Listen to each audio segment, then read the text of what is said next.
So today we're going to be talking about fabulous frogs, and Yes, I've got my little frog brooch on because I'm committed. I came to frogs thinking, oh, look, I already know, a Mm, fair bit about frogs. I really like frogs.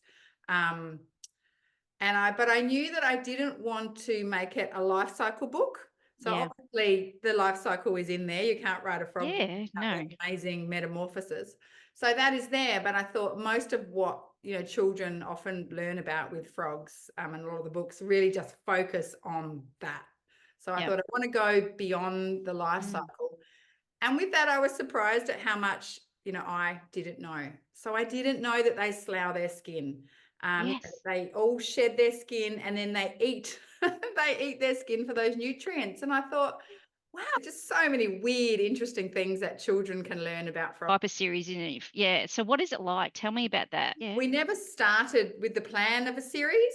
It's more about if you write a book or publish a book that is reasonably successful and well received, then perhaps the publishers will say, hey, let's do more of this because Oh, it's going okay. well. So it sort of starts as this companion title idea where you stick with the format. Yeah. Cool. Now, how long did this stay in your head all about frogs? So was it a quick, as soon as you kind of decided on frogs, it was, Fabulous Frogs, once we knew that we were going to go ahead, I just got straight down to it and straight down to researching and writing. But because I often have this process where I do just write whatever I feel like, and that's why I'm yeah. an author, and I tell children that's the most fun thing about being an author. It's tricky for me when I then have a bit of a brief, like a structure to work with. So with Wasps, I just wrote it because I thought, well, this is really interesting, and it just turned out that the story wrote itself in rhyme. So then with Fabulous Frogs, it was dictated that I had to write, a children's picture book that was scientifically correct, written in rhyme about Australian frogs in under 500 words. I had this pressure on me then, and I found it really, really difficult, actually. Yeah. How I, long did it take, your book? to write it. Yeah. Yeah, that's always a really hard question to Yeah. answer because I don't work on one project full time. I'm Yeah. normally, teaching as well and, moving between a few different texts to give myself headspace. But I think I spent a lot of summer holidays on it. So yeah, I mean, I probably wrote it over a series of months. Sometimes Yeah. when I'm writing fiction, it might take me years to just tinker with Mm, something. So it mm. certainly wasn't years. So much you can put in. Oh, absolutely, absolutely. And I think that's, the information that we pass on to children or anyone who's writing nonfiction. You sort of research big and, find out a lot more than you need so that you can pull out the most interesting parts that are going Yeah, to make the I story work. often say to my learners when I work, like, we want the gems. Yes. So the researching process, you said it took a while. Yeah, I mean, I sort of did a combination of online and books. So I use books, of course. I borrowed a Yeah. whole lot from the library. This was one, I'll just reach over here. Oh, cool. Um, because this is CSIRO publishing who Yes. Yep. published Fabulous Frogs, I thought, well, if I use their resources, then, the Yeah. science is going to be correct and current. So that was one that I borrowed from the library, but then I bought. And then a lot more from the library. I especially look at, what children's books are already out there just to see if we're, finding a gap in the market. And then I used online as well, especially the Australian Museum, which is really Yeah. simple, sort of bite-sized Yeah. pieces of information on each frog.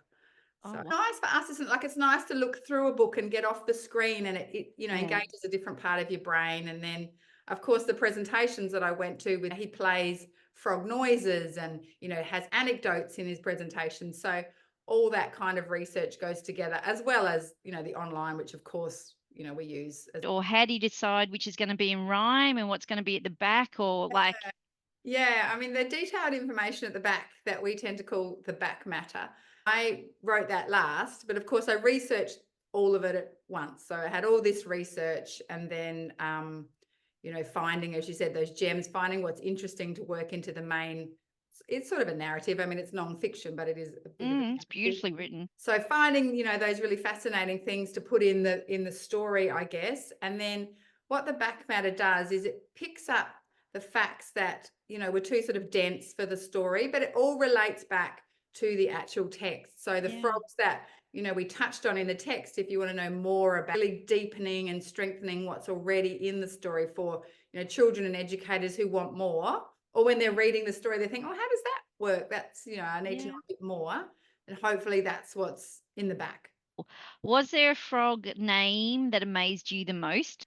The one that I love actually had a lot of conversation with the publishers because, of course, working with CSIRO Publishing, everything is checked and fact checked, and I How love great that is because that? I know Yeah. because I'm not a scientist, I'm a No. writer, and I love to know that they will have experts checking all the work. But it does remind you that it's science isn't not everyone's in agreement with things, and that Yeah, okay. um, Australian frogs often have different names. In different parts of Australia, we refer to them differently. And the frog that I love, I'm just looking for it in here, is I was calling it the hip pocket frog because Yep. just, what a great name. And you've read the book, so you know there's those tadpoles that Yes. don't actually turn into frogs in the water. When the Yeah. tadpoles hatch, they move into some pouches, which are on dad's hip pockets, essentially, Yeah. Yeah. dad's side. And they turn into frogs within those pouches. So when I first read about that, it was called the hip pocket frog. And I just thought, that is such a That cool is so thing. cool. Yeah. This hip pocket frog is going in the book. But I'm not sure. Oh, there it is. There's our hip pocket frog. Yes. There was a lot of conversation about what that frog would be called. And you can see that they've settled on the pouched frog. Yeah. Surprised at how much I found out. And again, I guess that's that thing about the author has to be interested themselves and Yeah. motivated themselves, and hopefully that shows in the text. So, I didn't know about the hip pocket frog. I knew about burrowing frogs, but they're so interesting to look into. And the turtle frog, which is what children often choose, as their favorite. Yeah. Assuming that this would probably, you know, you would be hoping from some action from this book. Well, I mean, obviously I would love it. And I know that, with wasps, the amount of people that have told me Mm. that they've seen a wasp nest, in their garage or somewhere near their house that they would have just, thumped down. And, now they stop and go, actually, I'm just going to see. And then they find that those wasps aren't, hurting them. And I think, wow, Yeah. I've saved a few Mm. wasps. Yep. So, I hope if there is that impact that people do think just a little bit more about things you can do in your garden and in your yard and at your Yeah. school, or, to just support frogs to live there. Really like to use Yeah. your books as a And mentor in text. schools, I do say to children that, I wrote these books because it just interests me. You have Yeah. to be following some kind of interest. So if they find a creature that is Yeah. important to them, or an area like a place, a native, place, or Yeah. No, something that perfect. is, yeah, special to them, it's going to be a lot more meaningful. Keen walker, aren't you? But you I like to am be a out. keen walker. Yeah, yeah. Yeah. I do love being outdoors. I must admit, I don't love the cold, especially. No. But yeah, I think I've, had that sort of upbringing and that sort of childhood of, lots of days at the beach and Yeah. swimming and snorkeling and bushwalking. So Your books actually provoke that curiosity, though. I hope so. You I know, hope this next one does. yeah, like I think I've told you this before. Now, when I see a wasp, I Yes. actually look at it closely to see Yeah. what color it is, because then I can remember Yeah. its name. I think it's a funny thing about writing is you never know where it will take you. Like I mean, I never thought that I would be the person, campaigning for native wasps. I just sometimes Yeah. go, where did that come from? But I think that's the beauty of being a writer. You just explore whatever, Yep. is on your mind at the time, and then you learn new things about yourself and the world, and can share them. Yeah. Wasps or frogs? Oh, frogs, I think. Yeah. Yeah.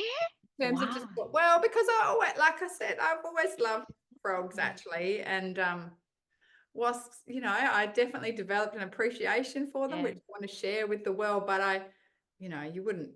When I was a kid, I always wanted a pet green tree frog. I never had one. Yeah. Saw them in the pet stores, and I've never wanted a pet wasp.